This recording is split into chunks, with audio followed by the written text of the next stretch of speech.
قیامت ورځې د راتلو د انتظار نه مخکې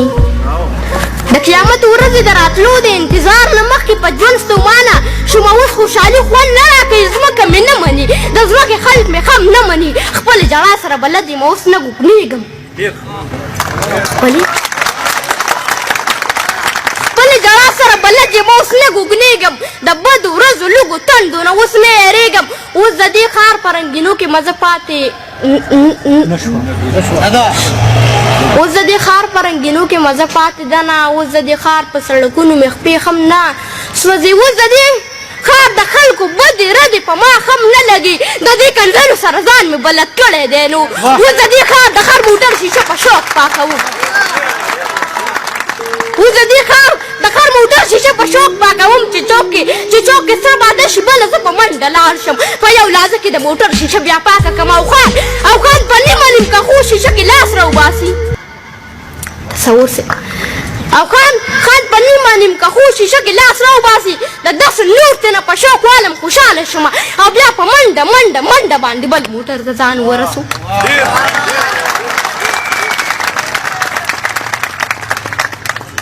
او بیا سالار صاحب او بیا په منډه بل موټر ته ځان ورسوم داسې یو ورځ به خو په دغه چوک کې اشاره سره شوه ما منډه کړله یو تور موټر له مې شیشه پاکه کړه او سمدستي زه بیا ډریور له راغلم یو تور موټر له مې شیشه پاکه کړه او سمدستي زه بیا ډریور له راغلم باسم صاحبو د رستني سیټ شیشه ښکته کړی یو ښکلی ماشوم د هغه لاس کې ایسکریم ماته ونیولو ما ایسکریم پسې موټر د لاس سره ښکته کړلو په یو لحظه کې ډریور پورته کړه شیشه د موټر زما لاس وختو شیشه کې زه په چغو شومه دغه سخت اشاره خلاصه شوه موټر روان شو دغه سخت اشاره خلاصه شوه موټر روان شو زه یې په ځان پسې راښکم تر ډېرې اخوا نه مې چا چغې اورېدې نه مې چا ویر اورېدو چې موټر ودرېدو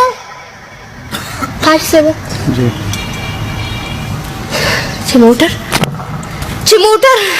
چې موټر ودرېدو نو یو خپه مې چوره وه خلکو راخلاص کړم سمدستې یې په پټپاس واچولم د دې موټر نه یو مضبوط سړی راښکته شولو ما ته په بدو ردو سر شو په کنځلو شولو چې ایسکریم پسې د ځان مړ کړو د خدای ظالمه سترګې دې اوږې دې د خدای که په خاورو موړ شي سترګې دې اوږې دې د خدای که په خاورو موړ شي په خیراتونو باندې موړ نه شو سوالونو باندې موټر ته وختو او زه یې راوارثه پرېښوم موټر ته وختو او زه یې راوارثه پرېښوم ولې چې زه محبوب ماشوم په پټپاسونو لوی یم زه په پستو بسترونو زه په سوالونو لوی یم ما د خانانو د موټرې شیشې ښې پاکې کړې زه به پټپاس باندې بېوسه ناوارثه پروت یم اوس خیرات غواړم کنډم یم تر اوسه پورې د قیامت ورځې د راتلو د انتظار نه مخکې په ژوند ستومانه یم اوس خوشحالي خوند نه راکوي په ژوند ستومانه یم اوس خوشحالي خوند نه تکلیفونو دې منزل ته رسېدلی کاروان په تکلیفونو دې منزل ته رسېدلی کاروان د احمدشاه او باچا خان بابا ښاغلی کاروان خدایه مننه خدایه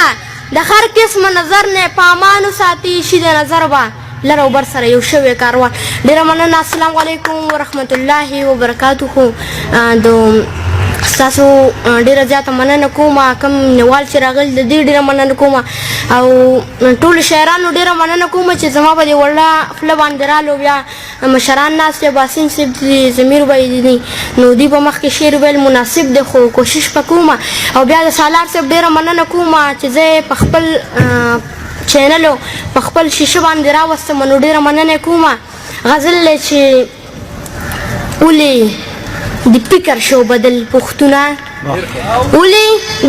شو بدل پښتونه غیار جو کړی درته چل پښتونه خر یو بچی د دهشتګرد یادوي تر پورې خان دي مکمل پښتونه او دا ته چې درومې د پردو په لارو سالار صاحب دا ته چې درومې د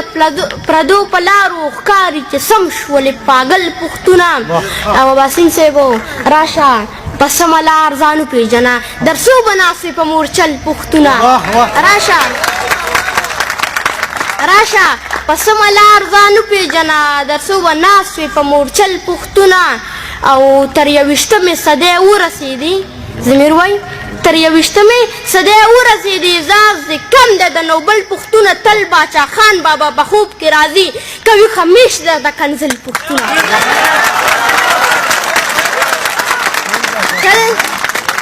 تل باچا خان بابا په خوب کې راځي کوي خمیش درته کنزل پښتونه او خلکو سپوږمۍ ته سفرونه کوي خلک سپوږمۍ ته سفرونه کوي تاله د کټ نه درځي چل پښتونه او د بېوسۍ اوښکې مې راشي په مخ د بېوسۍ اوښکې مې راشي په مخ محبوب چې ووینم ستا حل پښتونه